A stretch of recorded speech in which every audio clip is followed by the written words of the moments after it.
Welcome back, Flare community. I hope you're all well and having an incredible day as always. And yes, it is time for the weekly news update. We're going to jump straight in because a lot has been going on this week, and we're starting here with the new Flare Devs account. If you are a developer, this could be worth checking out. They posted an article here about how F Assets version 1.1, the core vault, powered 750,000 FXRP minting in just 4 days. We can see that there is some huge demand here for XRP and to expand its DeFi capabilities, and this article talks all about it. But yes, if you do want to follow this account, definitely recommend it. It is newly created, particularly for developers, because they do post quite a lot of technical assistance and I guess depth into how the Flare network operates. Definitely worth checking out if you do want to expand your knowledge and get a little bit more information on the Flare network. Okay, moving on here. This was actually causing a bit of ruckus here in the community. Hugo said, "I've seen a fair few questions on raising the FXRP cap on Songbird, which is currently and likely for the future 750,000 FXRP. Hugo's objective is to get FXRP on the Flare network as quickly as possible to enable the launch of XRPFi on Flare, including staking, swapping, lending, and other protocols. Raising the cap would not help with testing and would create friction for the community when FXRP goes live on Flare." So I posted this earlier, wondering when FXRP cap increases on Songbird. Well, too long didn't read, not anytime soon, possibly never, but I did add an additional post here saying that getting FXRP on Flare is the priority, as Hugo mentioned, followed shortly by FXRP staking. Now, we do know that Hugo has said in the past that this code base will be made public and any developer could implement such a protocol. It is possible that a third-party implementation of the F asset protocol could introduce higher minting caps, so don't rule out Songbird just yet. Moving on here, I guess on the same vein as F assets, it's on an exciting path, so Flare says, with version 1.1 mainnet just ahead. I don't know what the time frame for that is, but yeah, I'm sure it's not far away. Huge thanks to everyone who contributed. Congrats again to the bi-weekly prize winners on Songbird, and now it's Coston's user's turn. So the retroactive airdrop distribution starts on the 28th of May, and if you do need a guide, you can find that over on the Flare Network official X account. Right, moving on here, chain abstraction summed up in one meme. Flare will remove the complexities of navigating multiple networks from users with chain abstraction using PMWs, which is protocol managed wallets, and Ts, which are trusted execution environments. Protocols above will collectively facilitate the ability to interact and transact with all integrated networks directly from Flare. It means that you as a user will never have to leave the Flare network. This abstraction is extremely powerful and is something that we haven't seen in the space, and one of the reasons why I'm extremely bullish on the Flare network.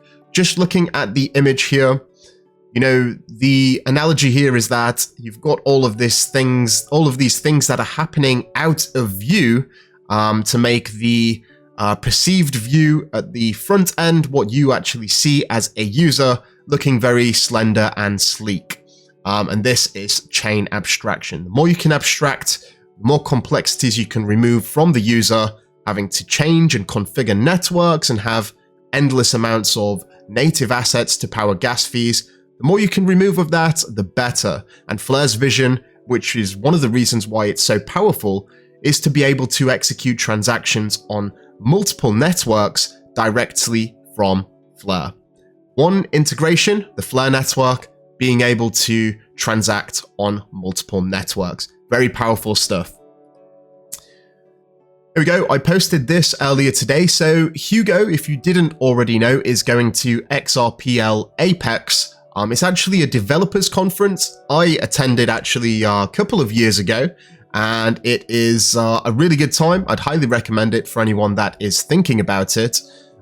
This year it's in Singapore, if I'm not mistaken, so I won't be attending, but someone who will be is Mr. Hugo Filion, the co-founder of the Fleur Networks.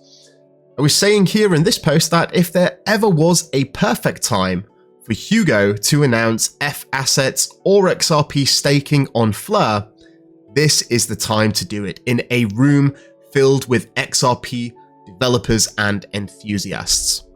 On June the 11th, he's talking about XRP staking powered by Fleur and trusted execution environments, also known as TEEs. And on the 12th of June, he's talking about breaking silos, building the future of cross-chain interoperability. I did think a little bit deeper about this, and I did post another thing here. On reflection, I think the announcement regarding FXRP staking may be out of the equation.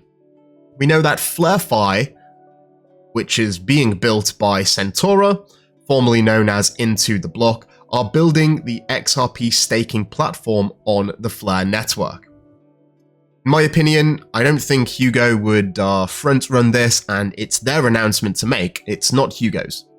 That being said, a coordinated, possibly simultaneous announcement would have a great impact and exposure on the broader crypto space. So I can't rule it out, but if I was a betting man, I'm leaning more towards an announcement of F assets version 1.1 on the Fleur network, or if this is already deployed at that time, on June the 11th or 12th, the launch of V2 with unlimited minting. I guess we're just going to have to wait and see, but it's not too far away. We're just going to have to see what Hugo comes out with. I believe that some of these streams will be, some of these talks here will be recorded, and they was at least last year, and I think it takes the YouTube account, the XRP Apex YouTube account, a couple of days to get these videos out, but I'm sure we'll have also people tweeting in the room with some breaking updates live. So on June the 11th and 12th, do expect maybe some potential live streams if we do have any breaking news. We've got this from Enosys. This was from Darren, and he says, or he shows some UI here. This is a website. Looks like he's taken this on a mobile device, and it's talking about the governance details, talking about XFi and SFIN. You may notice that they have a T there. That's because these are test versions of the assets, and it is basically a testing of the highly anticipated APY cloud. Now, I just want to give Enosys a bit of a shout out here, because Enosys are one of the few entities that follow Fleur's suggested deployment pipeline. What you are seeing is a screenshot of an instance of the highly anticipated APY cloud on Coston. Then it will be deployed on the Songbird network, then Coston 2, and eventually the Fleur network.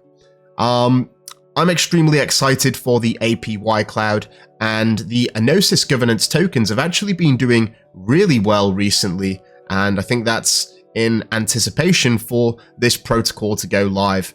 I'll probably do some tutorials around this and maybe talk strategies more with those who are Patreon members, and if you are interested, there is a link in the description below.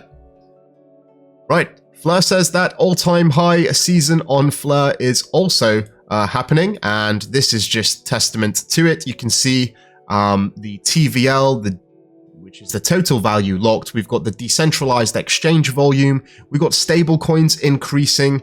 It really is a beautiful chart to see, and it just shows that the trend is definitely upwards. They said buckle up. We've got Sarah here with Buggo certainly buckling up on one of the Fleur buses, no doubt. Staying on the theme of DeFi here, we have this from Kinetic Market. This was actually just posted today. The borrow caps for USDT 0, WETH, and Fleur ETH are being raised soon. Remember, new borrow caps are often quickly reached, so please try to be patient if you are not able to borrow at this time. So just a bit of a warning there. Again, this was released today, so maybe the caps have not been reached yet.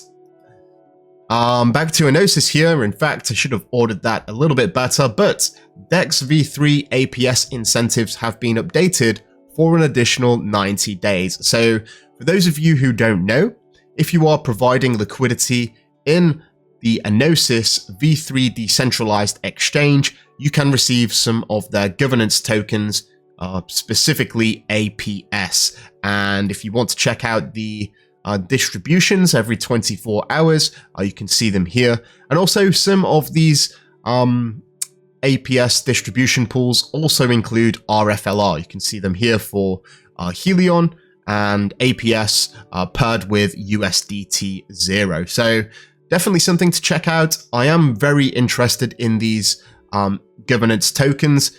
If Enosys can really grab a good market share, these governance tokens should be worth quite a bit. So stay tuned for more information about that.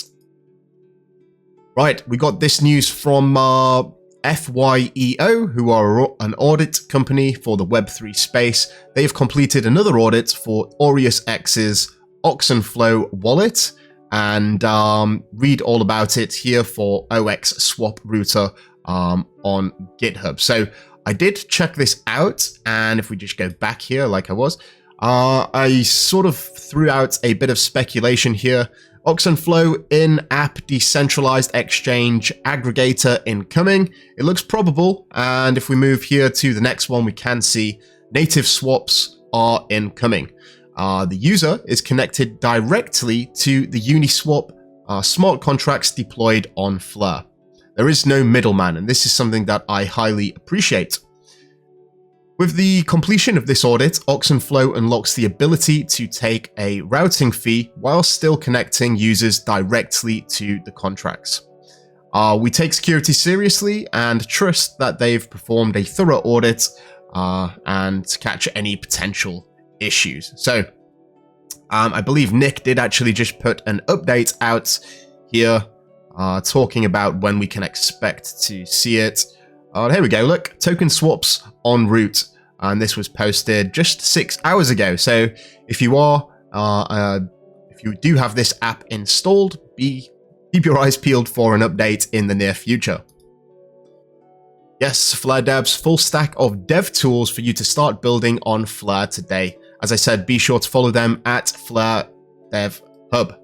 These are all the different tools that you can use, and definitely useful for those who may be looking to build an application on the Fleur network. Right, you may have noticed that we didn't start with xHaven. That's because I'm sort of putting this section out of the introduction and keeping this NFT section towards the end. So if NFTs are something that you aren't interested, yeah, you can essentially just skip the last half of the video. But I do have always something to end on that may have you thinking a little bit about where we are in the cycle and why you should be so bullish on the Fleur network. Right, let's go to the 7-day charts here.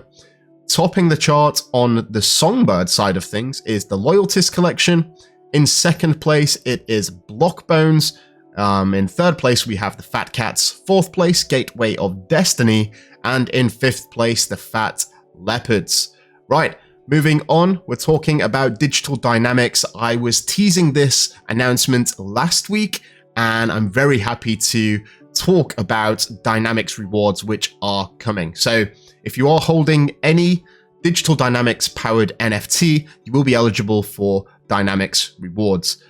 Each month there's an airdrop, and the airdrop is 100,000 DYNMX, and this is basically the amount divided by the fully fused count. So that's a base layer with traits fused to it, and that's going to get the amount per NFT.